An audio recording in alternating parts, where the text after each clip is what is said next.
PBB itu kami juga relaksasi sebenarnya, Pak. Tahun kemarin tuh Ah. 2 kali kami relaksasi. Mhm, Heeh. mhm, mhm. Pertama HUT Kota, yang kedua Hari Pahlawan. 10 November. Heeh. Kenapa kami relaksasi itu? Di HUT Kota kan kami apresiasi lah kepada masyarakat yang Betul. itu. Kemudian Hari Pahlawan, mereka pahlawan pembangunan dong. Ya kan? Ah. Kami kasih reward itu. Penghapusan denda semua. Mau tahun berapapun, hapus tinggal bayar pokoknya saja. Sudah jalan sebenarnya. Heeh. Nah, sekarang ada PKB BBN, relaksasi, alhamdulillah gitu. Secara sistem pun kami udah bridging. Secara sistem kami sudah gabungkan data PBB sama PKB BBN sehingga satu dari sisi penagihan petugas gampang, dia nagih PBB sekaligus nagih pajak kendaraan.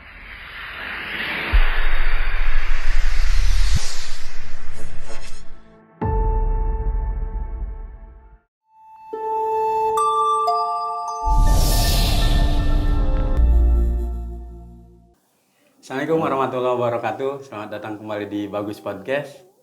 Setelah Lebaran 2 pekan, kita mendapatkan kabar bahagia. Pemprov Banten, termasuk 8 kabupaten kota, ada relaksasi pajak. Hari ini alhamdulillah kami kedatangan tamu istimewa. Sudah lama kami undang Kepala Bapenda Kota Serang. Sudah hadir di studio Bagus Podcast. Kita sapa dulu. Assalamualaikum Bang. Waalaikumsalam warahmatullahi wabarakatuh. Inaidin Bang. Sami-sami, mohon maaf lahir batin Bang Samur. Alhamdulillah akhirnya bisa silaturahmi. Alhamdulillah dengan... bisa di sini nih punya kesempatan ya.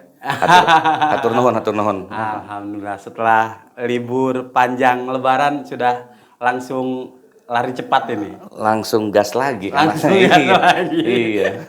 Nah, 10 April semua mata kamera tertuju ke relaksasi pajak. Ya, betul. Tapi mayoritas jurnalis terutama yang tinggal di Kota Serang penasaran bagaimana dengan dampak positif relaksasi pajak ke Pemkot Serang. Iya, betul. Nah, Bapenda informasinya baru 4 hari sudah mendapatkan lebih dari 1 miliar ya. Betul. Dari kebijakan relaksasi pajak Kurang lebih ini. ya segitu. Sesungguhnya seperti apa sih Bang pelaksanaan program relaksasi pajak terutama di Ibu Kota Provinsi Banten? Iya. Terima kasih Bang Sato terkait dengan keputusan Gubernur ya nomor 170 tahun 2025 ini di mana ada relaksasi atau kebijakan dari pemerintah Provinsi Banten terkait dengan penghapusan pokok dan denda untuk pajak kendaraan bermotor dan bea balik nama kendaraan bermotor periode 2025 dan di bawahnya. Nah, ini juga merupakan amanah regulasi sih sebenarnya dari Undang-Undang 1, PP 35 maupun Perda pajak daerah dan distribusi daerah di masing-masing kabupaten kota gitu kan di seluruh Indonesia pasal untuk relaksasi itu ada. Nah, bentuknya di kita ini di Provinsi Banten di mana Gubernur Banten memberikan penghapusan pokok dan denda untuk PKB dan BBN. Nah, ini juga secara teknis karena memang pajak kendaraan bermotor dan bea balik nama kendaraan bermotor ini adalah pajak provinsi. Ya, sampai sekarang pun masih tetap pajak provinsi. Masih tetap pajak provinsi. Cuma bedanya dulu mekanismenya bagi hasil per 3 bulan sekali baru hasilnya atau bagi hasilnya ditransfer ke kabupaten kota dengan aturan yang baru setiap hari real time harus di split hak kabupaten kota dengan nilai 0,66% dari pokok pajaknya. Namanya option ya, option PKB dan BBNKB. Nah, ini juga merupakan regulasi baru terkait dengan splitting pajak tersebut dan pada kebijakan itu pemerintah kabupaten kota ya dalam hal ini mengacu pada surat gubernur, surat edaran gubernur bahwa kami melakukan bantuan terkait dengan sosialisasi, kemudian pemutakhiran data, kemudian terkait dengan bantuan yang sifatnya bantuan koordinatif ya untuk menunjang pelaksanaan relaksasi itu. Artinya luar biasa euforianya, effortnya juga kerasa terutama di Ibu Kota Provinsi Banten ya. Betul. Nah, kalau melihat pelaksanaannya di 10 April sampai 14 April, ini kan antusiasme masyarakat juga tinggi. Kami ingin data di Kota Serang wajib pajaknya Ya. berapa banyak sesungguhnya? Kalau secara teknis, memang data potensi itu kan karena memang pajak pokoknya ada di Provinsi Banten, kami di-share terkait dengan potensi yang ada di Kota Serang. Oke. Kita kurang lebih 272 ribuan ya kendaraan roda 4 dan roda 2. Nah ini yang harus kita bantu untuk pemutakhiran datanya, satu. Yang kedua optimalisasi pembayarannya, kan jelaskan. Oke. Ya gitu. Kenapa? Karena dengan kita pemutakhiran data yang harus dilakukan, itu kita bisa sisir dan kita bisa ketahui mapping si baseline data tersebut yang dikirim dari provinsi. Oke. Apakah masih betul 272 ribu? Apakah betul dari 272 ribu ini aktif semua bayar? Kan gitu tuh. Ya, Siapa tahu ada yang sudah balik nama ke daerah lain, ada yang sudah berganti kepemilikan, dan sebagainya. Nah inilah fungsinya kabupaten kota, bantu pemutakhiran data itu. Oke. Yang kedua, dengan relaksasi ini kan kita bisa lihat ya, pembayaran di Samsat membludak kan. Sampai kemarin pihak Samsat minta bantuan kita untuk personil untuk ngatur aliran sirkulasi itu. Kami koordinasi dengan Dishub, kami koordinasi dengan Pol PP untuk bantu supaya tidak ada kemacetan pada saat pembayaran untuk pelaksanaan relaksasi tersebut. Meja kursi juga kami cek juga, khawatir ada kekurangan ABCD dan kami support lah dengan kebijakan itu. Harapannya, tentunya harapannya dioptimalisasi pembayaran dong kan, ya, makin meningkat terkait dengan apa yang kami targetkan 125 miliar bisa melebihi 125 miliar mudah-mudahan dengan adanya relaksasi ini. Gitu tuh. Lebih ke teknis lagi Bang, kan warga kita nggak semua paham pola program ini, terutama yang sepuh ya. Kalau balik nama gimana, apa yang kena, ada diberikan layanan dari Pemkot Serang, dari Bapenda Kota Serang? Ya, jadi kami bantu dengan sosialisasi. Nah, kan memang bentuknya adalah surat edaran gubernur, tentunya kami juga bikin infografis untuk menyasar media elektronik, media cetak. Tapi tentu juga yang paling diperlukan sih sebenarnya terkait dengan tatap muka ya, untuk memberikan penjelasan itu. Dan kami dorong itu semua untuk penjelasan itu di Samsat Kota Serang. Betul. Ya, karena masih pajaknya adalah masih provinsi kan. Gitu tuh. Kami hanya bantu untuk sosialisasi untuk terkait dengan kebijakan itu. Plus kami juga melaksanakan nanti ini di depan setiap hari Selasa kan ada minggon pajak ya. Di masing-masing kecamatan kelurahan tuh. Nah, di minggon pajak itu pihak Samsat provinsi dalam ini Samsat Kota Serang akan membantu menjelaskan kepada camat lurah dan RT RW yang hadir pada rapat minggon tersebut. Nah, bagaimana teknisnya, kemudian bagaimana apabila KTP-nya tidak KTP Serang dan sebagainya. Nah, itu nanti secara teknis dibahas pada pertemuan minggon pajak tersebut. Gitu. Jadi kanalisasinya dari siapa oleh Pemkot Serang ya? Ya, kami akhirnya mencoba memetakan untuk mencapai efektivitas terkait dengan itu tadi program itu gitu. Satu dari efektivitas sosialisasi program itu, yang kedua dari efektivitas untuk pembayaran gitu. Gitu. Kita semakin luas nih Pak Kaban. Kalau kemudian program relaksasi pajak kemudian antusiasme luar biasa dari masyarakat Banten, masyarakat Kota Serang khususnya, apakah ini juga dampaknya ada peningkatan kepada daya beli masyarakat ke kendaraan yang baru? Ya. Sudah kelihatan sinyal-sinyalnya nggak? Ya, yang diharapkan demikian sih. Jadi memang harapannya apabila memang banyaknya relaksasi, banyaknya pemberian insentif kepada masyarakat dari sisi perpajakan khusus PKB BNKB akan meningkatkan daya beli masyarakat terhadap pajak tersebut atau produk tersebut kan gitu. Tapi tentunya memang banyak faktor lah, bukan hanya dari insentif pajak saja, ya kan. Pertumbuhan ekonomi kita harus perhatikan, kemudian daya beli masyarakat juga harus kita perhatikan. Nah itu yang beberapa faktor yang ikut mempengaruhi terkait dengan bagaimana sense oleh masyarakat itu untuk membeli kendaraan baru. Ada yang senangnya beli kendaraan second juga, banyak. Kenapa? Depresiasinya kan gitu tuh. Saya mah senang beli yang second katanya. Kenapa Pak nggak mau beli yang baru? Ya second kan udah murah harga depresiasinya. Saya mah nggak butuh yang baru. Ada yang kayak begitu. Ada yang seneng.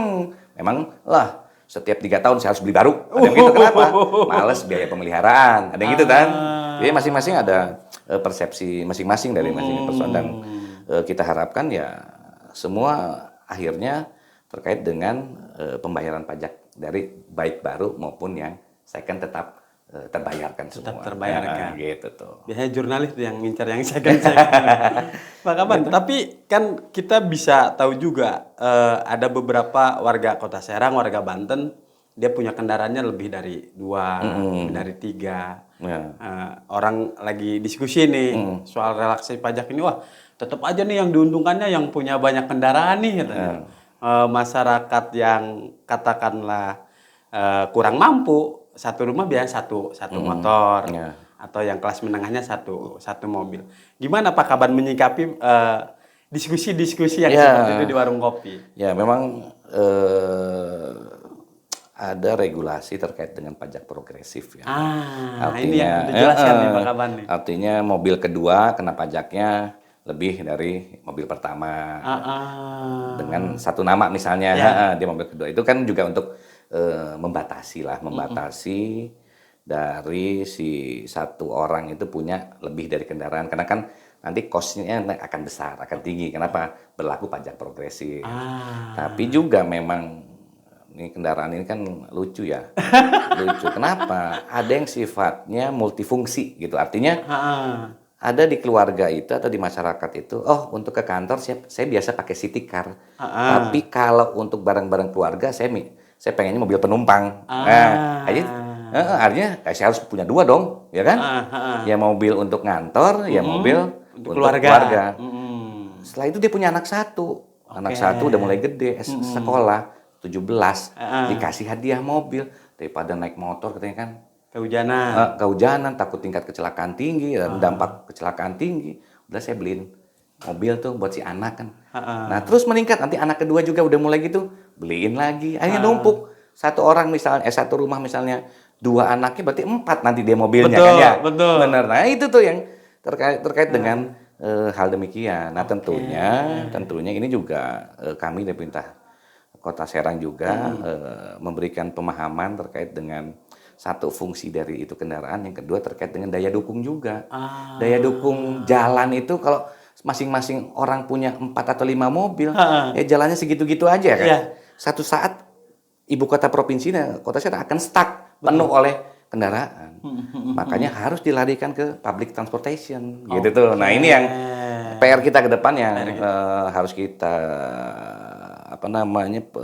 provide ke seluruh masyarakat, bahwa public transportation ini penting gitu kan, untuk menjawab tadi bahwa tingkat daya dukung jalan itu kan nggak sebanding dengan pertumbuhan kendaraan. Betul. Yang kedua juga kita harus pertimbangkan juga manfaat atau hasil dari pajak ini kan harus untuk transportasi, untuk infrastruktur. Betul. Nah salah satu untuk melarikan itu atau membiayai itu dari pembayaran pajak kendaraan ini kan. Kita siapkan transportasi publiknya kepada masyarakat sehingga tadi pertumbuhannya bisa sebanding. Yang kedua layanan masyarakat, layanan pemerintah terhadap transportasi publik juga itu bisa sejalan di Kota Serang. Nah ini yang harus ditarik benang merahnya sehingga semua dari tingkat pembayaran bisa tapi layanan terkait dengan hasil dari pembayaran itu juga bisa termanfaatkan oleh masyarakat. Gitu tuh, itu yang PR kita yang penting. Cakep. Pemirsa Bagus Podcast, keadilannya tetap ada. Jadi warga Kota Serang, warga Banten yang punya kendaraan lebih dari 2, 3 kena progresif. Ini yang kadang-kadang masyarakat kita taunya nuntut keadilan tapi nggak tahu regulasinya. Ada pajak progresif. Artinya kalau Saprol, teman-teman jurnalis punya 2, ada itu. Ada perhitungan untuk pajak progresifnya untuk yang kendaraan kedua, ketiga, itu ada semua. Gitu. Siap. Lalu yang berikutnya Pak Kaban, ini diskusi kita soal bagaimana dengan ASN ketatan pajaknya nih.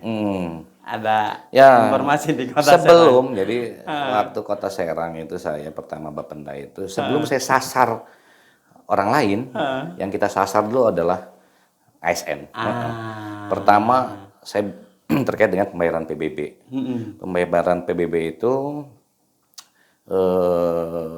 untuk yang ASN itu di rentang awalnya dulu itu 50-60% pembayaran PBB. Setelah kita intervensi sekarang sudah ke 70-80% untuk pembayaran PBB.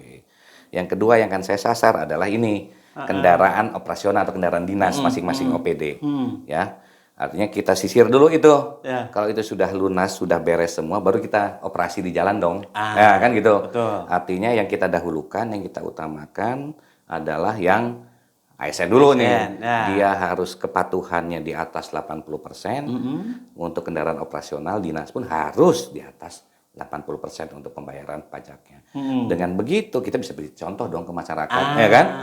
ASN-nya aja dari sisi perpajakan PBB dan sebagainya sudah 80%, masa sih sekarang masyarakat masih 40%, misalnya kan tingkat pembayarannya kita tingkatin collection rate itu untuk pembayaran pajak itu. Nah ini yang harus kita intervensi lebih dalam lagi. Kadang-kadang kan soal pajak ini klasik kan, Bang. Dari dulu kalau ada kasus penggelapan pajak, masyarakat teriak, bahkan ada hashtag tidak usah bayar pajak. Kemudian inovasi ada lagi dari pemerintah untuk meningkatkan kesadaran itu. Tapi yang paling konkret adalah contoh langsung dari ASN-nya. Di kabupaten kota yang lain di luar provinsi Bandung kan banyak tuh. Ketika ASN-nya ketahuan nunggak ramai di pemberitaan, justru itu mendegradasi orang yang mau bayar pajak. Nah, kalau bicara substansi, ketika ada relaksasi, kemudian kita kaitkan dengan semangat kesadaran masyarakat kita untuk bayar pajak, gimana benang merahnya nih? Kalau Pemprov, Pak Gubernur, Pak Andre sekarang sampai kayak semacam reward lah. Nanti akan ada diberi hadiah karena masyarakat Banten yang taat bayar pajak kendaraan terutama. Di Kota Serang gimana selama ini, Bang? Saya sudah menjalankan itu sebenarnya, Bang Saprol. Sudah Dari 2021 saya hadiah umroh. Oke. Saya berikan hadiah umroh untuk itu. Untuk yang bayar PBB, kemudian waktu itu pembayaran pajak, kan saya ada bulan panutan pajak, kemudian ada anugerah pajak daerah, itu selalu saya berikan kompensasi itu, reward itu, untuk satu meningkatkan tingkat kepatuhan, yang kedua menumbuhkan semangat untuk membayar pajak, kan gitu tuh. Nah ini yang harus kita edukasi kepada masyarakat itu. Yang waktu itu untuk ASN yang kita berangkatkan untuk PBB ya, yang bayar PBB. Terkait dengan camat lurah yang sampai dengan tingkat pembayarannya di atas 80%, kita berangkatkan umroh. Itu dari 2021 udah berangkat berapa personil. Masih zaman Covid itu ya? Kita tetap gas kayak begitu. Program-program itu udah kami jalankan. Walaupun sebenarnya kalau kita melihat esensi dari pajak, pajak itu kan sebenarnya kewajiban warga negara kepada negaranya. Betul. Tanpa melihat kompensasi sebenarnya gitu kan. Beda sama retribusi dong. Retribusi pemerintah berikan layanan dulu baru Anda berikan layanan dulu baru saya bisa pungut tuh. Benefit insert namanya kan gitu. Nah, itu bedanya. Kalau pajak mah suka nggak suka, mau nggak mau ya kewajiban lu sebagai warga negara, bayar dong. Bentuk loyalitas warga negara kepada negaranya, gitu. Tapi kan untuk menumbuhkan semangat itu kan harus dikasih kompensasi, reward dan sebagainya. Nah, itu kita sudah lakukan dari 2021 dan itu menurut saya sih korelasinya sangat besar terkait dengan peningkatan pembayaran pajak maupun peningkatan PAD dari sisi perpajakan. Gitu. Kalau kita tarik garis lurus dari 2021 sampai 2024 katakanlah, ada peningkatan kesadaran bayar pajak di Kota Serang? Ya, awalnya kan 40-50%. Sekarang sudah tembus 70-80%. Dua kali lipat. Kemudian dengan elektronifikasi gitu. 2024 nih kita cerita 2023 ke bawah, 2024 ke bawah, pembayaran secara manual itu 70%. Dari yang kita dapat 200-an miliar lah gitu untuk pajak. Saya balik 2024 dalam waktu 6 bulan ya, 6 bulan evaluasi setahun ya, 2024 terbalik sekarang. 73% elektronifikasi. Dari 223 miliar yang saya dapat 2024. Sisanya itu bayar manual lewat teller. Hanya kalau dipaksa dengan elektronifikasi, dengan ETPD, masyarakat tuh mau sebenarnya bayar pajak secara elektronik. Dari awal pendaftaran, kemudian penetapan, penagihan, sampai pembayaran sudah elektronifikasi semua. Ini juga meningkatkan tingkat kepatuhan masyarakat untuk bayar pajak dari 40%, 50%, sekarang sudah di atas 70 sampai 80% untuk collection rate-nya. Nah, ini pasti sebanding dengan PAD yang dihasilkan. Dari pertama Bapenda dulu 2021 itu 144 miliar, itu sekarang sudah tembus ke 351 Masya Allah. miliar. Sisi pajak doang ya. Sisi pajak doang. Artinya masyarakat di Kota Serang atau katakanlah umum di masyarakat Banten tanpa relaksasi pun ya, artinya kesadarannya sudah mulai tumbuh. Sudah mulai. Tinggal layanan dari pemerintahnya, tinggal treatment dari pemerintah daerahnya. Treatmentnya kan melihat mapping database-nya. Mana kita petakan misalnya wajib pajak Kota Serang itu ada 276.000 wajib pajak. Saya petain yang masih manual berapa persen, berapa ribu. Yang sudah semi digital berapa persen. Yang sudah paham banget digital berapa persen. Karena intervensinya kan beda-beda treatmentnya. Untuk yang manual saya pakai pepeling, pelayanan pajak keliling, masuk mobil tuh keliling mengutin. Saya kasih jadwal, saya publish setahun sebelum tahun anggaran mulai, saya udah bagi tuh jadwal itu. Jadi masyarakat sudah tahu tuh setahun sebelumnya mobil saya itu akan keliling kemana aja selama setahun. Januari, Februari semua saya publish di media sosial untuk yang masih manual. Yang tadi yang gaptek yang sudah usia itu kan tinggal diumumin sama lurahnya. Nanti ada di perumahan A mobil ini jam sekian. Nah, mereka udah berbondong-bondong bayar tolaknya. Yang semi digital saya sasar menggunakan Pependak. Pelayanan pajak petugas pemungut dana pajak. RT RW saya bekalin aplikasi. Aplikasi kita bikinkan. Dia mungut pajaknya secara manual dari masyarakat sambil keliling ke masjid kalau ngomongin masyarakat ngecek warganya. Nah, dari masyarakat dari si RT itu setor ke pemerintah daerahnya pakai aplikasi itu. Jadi dia terima manual itu semi digital. Dia bayar elektronik ke kantor ke RKUD. Nah, sama yang full sudah elektronik online full. Itu e-commerce saya buka Bukalapak, Tokopedia, Dandan, Indomaret, Alfamaret, sampai BCA pun saya buka kerjasama semua dengan Himbara. Nah itu untuk yang elektronik. Saya jadi bisa lihat semua itu per channel pembayaran itu gitu tuh. Dengan kita mapping database. Kuncinya di sana. Mapping database wajib pajak. Artinya digitalisasi juga kunci ya? Iya, cuma kan harus kita lihat juga. Kita nggak mungkin hajar warga yang nggak paham misalnya dengan elektronifikasi kan. Cuma pelan-pelan kita giring ke situ tuh dengan semi digital. Kita giring gitu tuh. Artinya masyarakat di Kota Serang nggak ada alasan lagi bayar pajak. Ya, ada dia mau beli lipstik di Dandan juga dia langsung bisa bayar pajak di situ. Kan? Dia mau beli ciki misalnya di Indomaret, dia tinggal mau bayar pajak di Indomaret, selesai urusan. Jadi nggak ada alasan lagi sebenarnya sih. Tinggal tingkat kepatuhan saja. Tingkat kepatuhan ini harus digeingkeun mun orang Sunda ya, bangsa dihawar-hawar terus supaya terus tingkat kepatuhan dikasih reward, baru ditagih, dikasih reward, baru ditagih kan gitulah itu teknis. Siap. Gitu tuh. Kita di 2 pertanyaan terakhir Pak Kaban. Siap. Ada juga yang kadang-kadang di perumahan nih, ini pajak kendaraan bermotor doang nih yang relaksasi, pajak yang lain. Ya. Gimana tuh Pak? Jadi gini, PBB itu kami juga relaksasi sebenarnya Pak. Tahun kemarin tuh 2 kali kami relaksasi. Pertama HUT Kota, yang kedua Hari Pahlawan. 10 November. Kenapa kami relaksasi itu? Di HUT Kota kan kami apresiasi lah kepada masyarakat yang itu. Kemudian Hari Pahlawan, mereka pahlawan pembangunan dong. Ya kan? Kami kasih reward itu. Penghapusan denda semua. Mau tahun berapapun hapus, tinggal bayar pokoknya saja. Sudah jalan sebenarnya. Nah sekarang ada PKB BBN relaksasi, alhamdulillah gitu. Secara sistem pun kami udah bridging.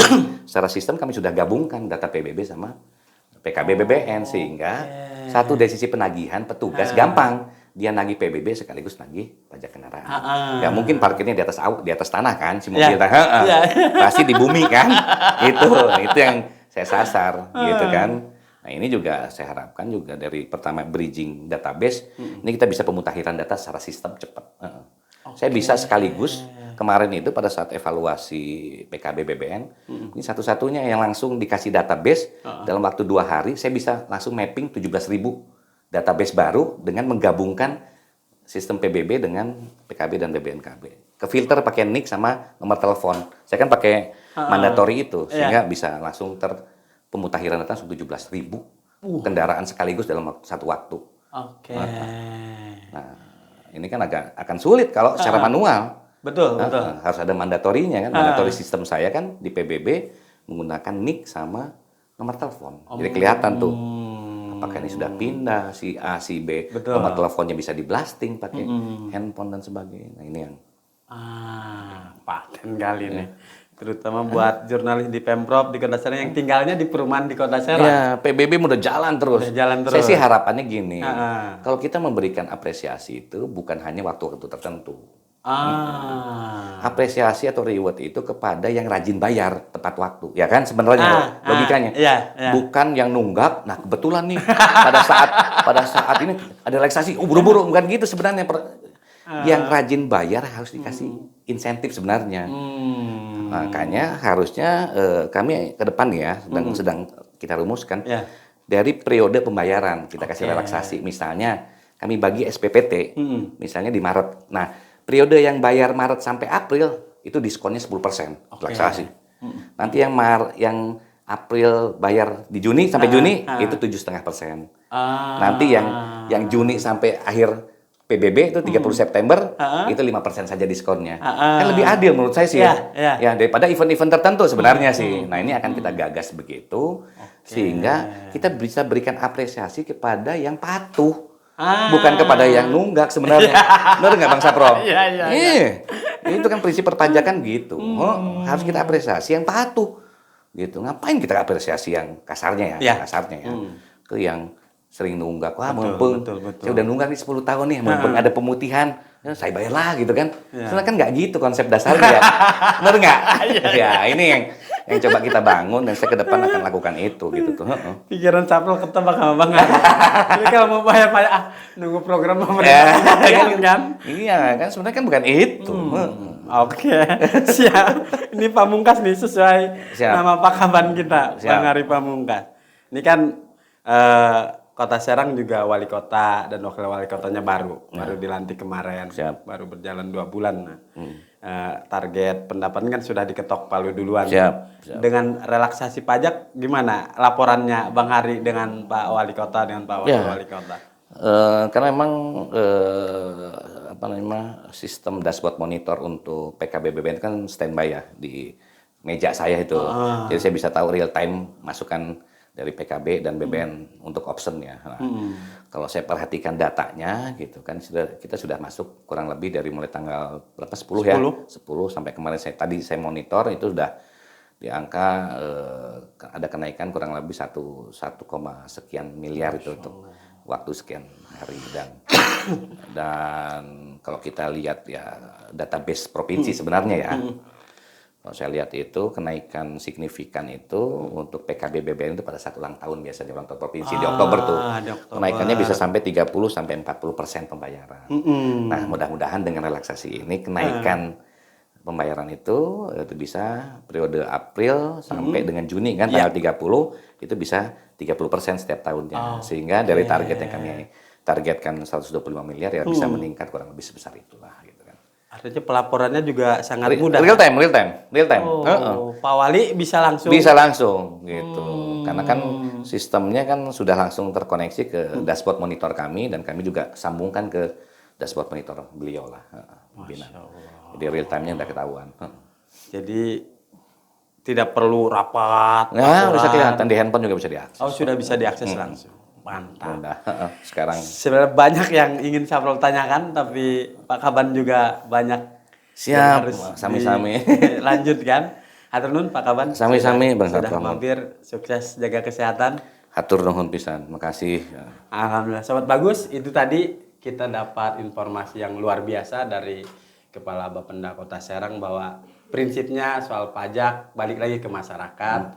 Prinsipnya bahwa semua untuk berkeadilan ya. Betul. Mari kita dukung program relaksasi sampai nanti bulan Juni, terutama warga Kota Serang ini ibu kota provinsi Bandung ini etalasenya nih. Kalau warga Kota Serangnya sudah tingkat kesadarannya 70-80%, mestinya 7 kabupaten kota yang lain ketularan. Harusnya. Karena pembangunannya nanti tidak hanya di Kota Serang. Pemprov bertanggung jawab di 8 kabupaten kota. Nanti kita akan undang lagi Pak Kaban nanti di bulan Juni. Kita pengen tahu Hasilnya ya. Hasilnya. Iya, Prof, siap. karena patokan orang yang ditonton kalau relaksasi, wah Kota Serangnya dulu nih. Karena katanya Kota Serang yang tidak ada alasan untuk tidak maju. Gubernurnya, wali kotanya, presidennya dari partai yang sama soalnya. Artinya mudah-mudahan kita yang tinggal di Kota Serang juga merasakan manfaatnya dari masyarakat yang tertib bayar pajak. Kita akan undang lagi para tokoh yang menginspirasi di Provinsi Banten. Wassalamualaikum warahmatullahi wabarakatuh. Waalaikumsalam warahmatullahi wabarakatuh.